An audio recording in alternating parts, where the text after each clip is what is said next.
leader. Let's bring in Carice Witte, the founder and executive director of Signal, a Sino-Israel global network and academic leadership program. Good afternoon to you. Thank you for joining us. We're going into year 3 of the pandemic. Talk to us a little bit why China hasn't relaxed some of these COVID measures like the rest of the world, and where the government stands today on COVID-19. The Chinese system is suffering from a lack of broad-based medical care, especially for the elderly. We have to remember there are 1.4 billion people.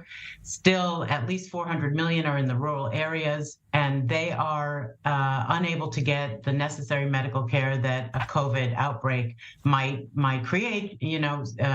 Death is a serious possibility. There's very low vaccination rate. The Chinese don't really trust vaccines. There's been a lot of different kinds of stories about the vaccines themselves creating problems.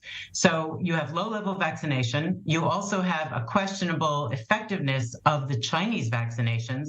Moderna was in negotiations with China to sell their very effective vaccines to China as recently as October, but China insisted, the Beijing government insisted that Moderna turn over its entire intellectual property, give all of the basic formula over to China in order to agree that the vaccine would be distributed in China. And of course, Moderna refused. So you do not have high quality vaccines, you don't have a high level of vaccination, and you don't have a healthcare system that can handle many sick people. So the result is stop the virus from spreading. And that is why the zero COVID policy not only remains, but has remained as strict. There's only been a small reduction in quarantine. When you go to China, you have to quarantine for about 8 days. And when you go from city to city, you have to quarantine. And by the way, anyone who is a party member, and you have 90 million of them, all faculty, all universities, et cetera, are part of the party. They are not allowed to leave their universities or cities. They haven't been able to leave, for example, many of our colleagues in Beijing at the universities, they haven't been able to leave the city for 2 years because they don't know if they can get back. If there's an outbreak in the city where you travel to, then you are not necessarily able to travel back to Beijing at all. You cannot get flights out of Beijing, meaning if you are flying out of China to another country, as we recently received 8 faculty flying from Beijing to here for one of our programs. They could not go through Beijing. We had to reroute them through Shenzhen because you are not allowed to take flights out of Beijing. So there are a lot of extreme, what we would consider extreme measures, trying to minimize the amount of COVID that is spreading, but nonetheless, it is spreading.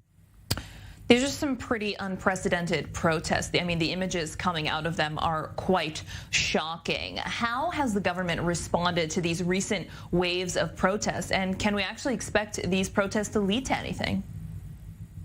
This is a very interesting development because since Xi Jinping took power, protests have been minimal. Protest has always been part of the Chinese way of expressing their frustration.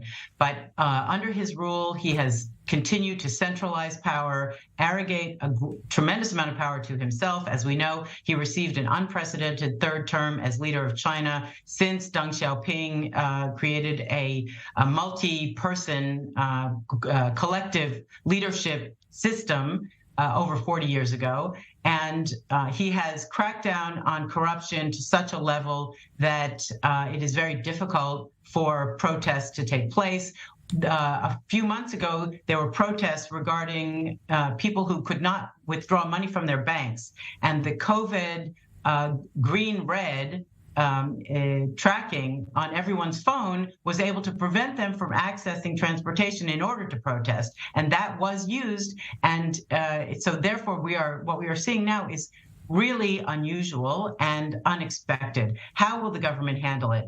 Right now, the police have been, up until this moment, relatively relaxed. They have not done many arrests. You mentioned one of a journalist. There are some taking place, but it can be expected that because the government has the ability, they're in full control of the armed police. They have been trained for this for a very long time. The military itself, the People's Liberation Army, mainly was developed and trained for domestic control. So they have a great deal of ability to stop these protests should they choose to.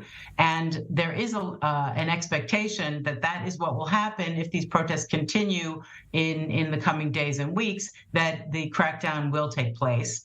At the same time, another option, of course, is to loosen the COVID zero policy. My personal assessment is that they will be doing a little bit of both, tweaking on both ends to make sure that the protests don't get out of hand, using stricter, tighter management and allowing the police to be a little bit more harsh, and at the same time quietly making adjustments in the zero COVID policy to lighten the load on the day-to-day life of the people. You mentioned you might think there might be some policy shifts. President Xi has been seen traveling abroad without a mask. What does that mean? Is that any indication perhaps that we could see a shift in that policy sooner? I don't think that that indicates any change at home. I think this has a lot more to do with his interest in being perceived as a global leader, in trying to accommodate to the international organizations that he's meeting with. He's had many trips abroad right now. And I think that because the economy at home is slowing down to such a degree that was really unexpected, due both to domestic issues and also the global slowdown, that he is trying to be more conciliatory abroad, and perhaps not wearing a mask is one way of doing that. But I don't think that is any indication of what changes may come at home. Carice Witte, the founder and executive director of Signal. Thank you. Thank you.